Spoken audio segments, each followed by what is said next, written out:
बिस्मिल्लाहिर्रहमानिर्रहीम। अस्सलाम वालेकुम। Institution associate degree in commerce यानी कि एडीसी पार्ट 1 जो पेपर हुआ था एनुअल एग्जामिनेशन 2023 यानी कि 9 जनवरी 2024 में जो 2023 के एग्ज़ाम्स हुए थे ये उसका पेपर है। इसमें बाकी सारे क्वेश्चंस तो नॉर्मल ही है, लेकिन जो पहली दफ़ा थोड़ा सा डिफरेंट क्वेश्चन आया है वो है बैंक रिकन्सिलेशन का। तो ये मैं वीडियो सॉल्व करूँगी इस बैंक रिकन्सिलेशन के क्वेश्चन बनेगी। बैंक रिकन्सिलेशन क्वेश्चन नंबर 7 के लिए सबसे पहले अगर हम इस क्वेश्चन को एनालाइज कर लें तो ये हमारे पास स्टेटमेंट ऑफ अकाउंट है। स्टेटमेंट ऑफ अकाउंट यानी कि ये दूसरे लफ्ज़ों में पासबुक का रिकॉर्ड है और ये जर्नल लेजर है। दूसरे लफ्ज़ों में ये कैश बुक या कंपनी बुक का रिकॉर्ड है।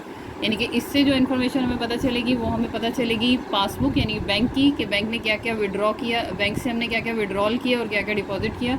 और यहाँ से हमें इन्फॉर्मेशन पता चलेगी कि हमने कितना पैसा बैंक में डाला और कितना पैसा बैंक से निकाला, और ये साथ ही इसका बैलेंस बचता जाएगा। सबसे पहले अगर हम बैलेंस चेक करना चाहें कि हमारा एंडिंग बैलेंस मंथ में, तो यहाँ ये आ रहा है और यहाँ ये आ रहा है। At the end of the month दोनों के बैलेंस सेम होने चाहिए थे, लेकिन यहाँ पे बैलेंसेस का डिफरेंस है।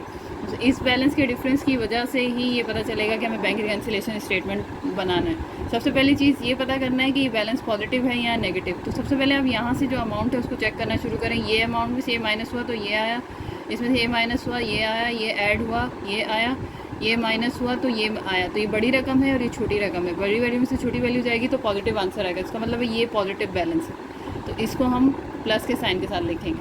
अब यहाँ पे भी चेक कर लें तो यहाँ पे सबसे पहले ये अमाउंट आई, ये अमाउंट जो है हमारे पास, इसमें ये डेबिट प्लस हो के ये बना, इसमें से माइनस हो के ये बना। अगर हम यहाँ देखें यहाँ 35,000 और 26, इसमें से माइनस हुआ ये आया। ये रकम अब छोटी है और ये रकम अब बड़ी है, तो इसमें से इसको माइनस करेंगे तो आपका आंसर नेगेटिव में आएगा।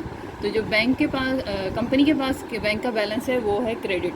तो सबसे पहली चीज़ तो ये पॉजिटिव बैलेंस शो कर रहा है यानी कि क्रेडिट, और ये नेगेटिव बैलेंस शो कर रहा है यानी कि क्रेडिट। बैंक स्टेटमेंट जब क्रेडिट बैलेंस शो करता है तो वो पॉजिटिव होता है क्योंकि ये लायबिलिटी अज्यूम होती है, और बैंक कंपनी जब क्रेडिट बैलेंस शो करता है तो ये एसेट मानता है, तो ये हमारे लिए क्या है, नेगेटिव बैलेंस। तो पहली चीज़ हो गई ये बैलेंस।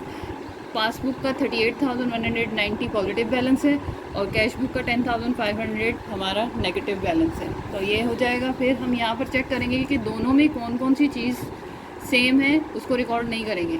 जहाँ चेंजेस आएंगे वो आपने रिकॉर्ड करें। तो पहली चीज़ नवंबर की 5 को ट्रांसफ़र हुआ 7,000 ठीक है, ये इसको नहीं देखना, ये बिल्कुल करेक्ट है। 4,200 का डिविडेंड डिपॉजिट हुआ है, जबकि ये 7 तारीख को यहाँ पर ऐसी कोई ट्रांजैक्शन नहीं। इसका मतलब है ये चेंजेस करने हैं। डिविडेंड आपने कलेक्ट किया होगा इसलिए डिपॉजिट के कॉलम में आया है, तो डिविडेंड कैश बुक में अब रिकॉर्ड होगा और ये होगा वहाँ जाके ऐड। तो 4,200 वाला जो एंट्री है ये कंपनी ने रिकॉर्ड नहीं की, तो ये रिकॉर्ड हो जाएगी, मैंने टिक लगा दी। इसके अलावा ये दोनों ट्रांजैक्शंस हैं, इनको भी हमें नहीं देखना। अब यहाँ पे नवंबर की 14, अब पहले मैं यहाँ नवंबर की 11 को देख लूँ। नवंबर की 11 को नॉट रिसीवेबल बैंक डेबिट हुआ है 24,600 से। तो ये जो बैंक डेबिट हुआ है 24,600 से, ये काम किसने किया है, कंपनी की बुक ने। ये काम यहाँ पे हमें नहीं मिल रहा। इसका मतलब है ये नोट रिसीवेबल कहीं से कलेक्ट हुआ है जो अमाउंट बैंक में जाके ट्रांसफ़र होनी थी, तो ये हमने डालना है कंपनी में पासबुक में। तो ये वाली चीज़ पासबुक में जाएगी। दूसरा हमारे पास यहाँ पर नवंबर की 14 को बैंक ने बिल रिसीव किया है 14,750 रुपये का, ये भी यहाँ पे नहीं है, तो ये कंपनी बुक रिकॉर्ड करेगी। इसके अलावा इंट्रेंस नवंबर की 14 को, डेट वाइज चलें, 11 यहाँ हो गया, 14 यहाँ मैंने कर लिया। अब यहाँ 14 को करें, इंटरेस्ट बैंक डेबिट हो रहा है, तो इसका मतलब है इंटरेस्ट की इनकम है, ये भी बैंक ने रिकॉर्ड नहीं किया, तो ये इंटरेस्ट इनकम आएगी। फिर ये नोट्स बैंक चार्जेस 25 तारीख को यहाँ पर 110 हैं और यहाँ पर 25 तारीख को इन्होंने 50 रुपये काटे हैं। तो अब क्या करना है, डिफरेंस इन अमाउंट लेना है। इनमें से एरर हो गया है तो यहाँ 60 रुपये से मज़ीद और कंपनी रिकॉर्ड में से माइनस होगा। नोट्स पेबल यहाँ 13,000 है और जो नोट्स पेबल यहाँ 26,500 है। ये जो नोट्स पेबल वाली रकम है इसमें बैंक ने जो अमाउंट है वो 13,000 पे की है, जबकि कंपनी में ये रकम 26,500 है।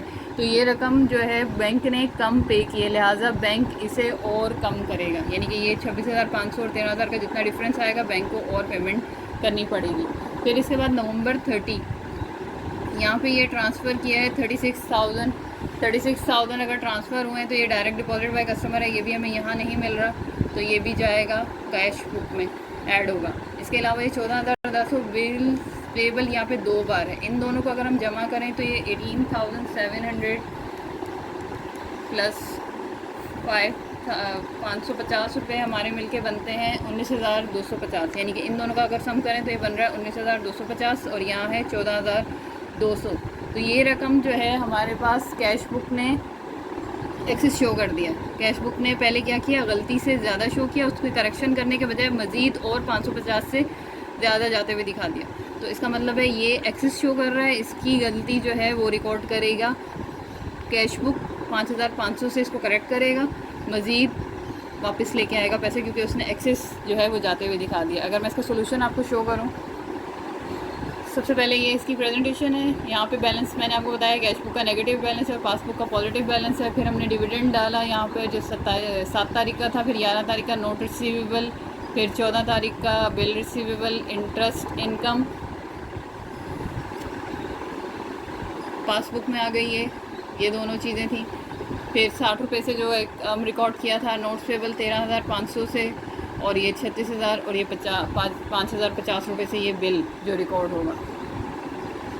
ये 13,500 कहाँ से आया, ये जो 13,000 और ये 26,500 का डिफरेंस है, ये एक्सेस रिकॉर्ड कर दिया था किसने, पासबुक ने, कम रिकॉर्ड किया था पासबुक ने। पासबुक को ये रकम और निकालनी है, क्योंकि असल रकम है 26,500, ये जब निकलेगी इसमें से तो माइनस होकर 13,500 बनेगा, और 13,500 पासबुक को और रिकॉर्ड करना है। 36,000 डायरेक्ट डिपॉजिट बाय कस्टमर है।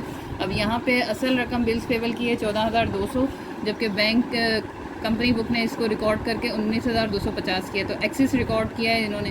तो इनको क्या करना चाहिए, जो एक्सेस रकम वापस गई है उसको वापस लेके आए, तो ये ऐड हो गया, तो ये हमारा इस तरह से टैली हो जाएगा। उम्मीद है ये क्वेश्चन आपको समझ आया होगा। मेरे चैनल को सब्सक्राइब करें, मेरे वीडियोस को लाइक करें। अल्लाह आप सबको कामयाब करें। अल्लाह नासिर।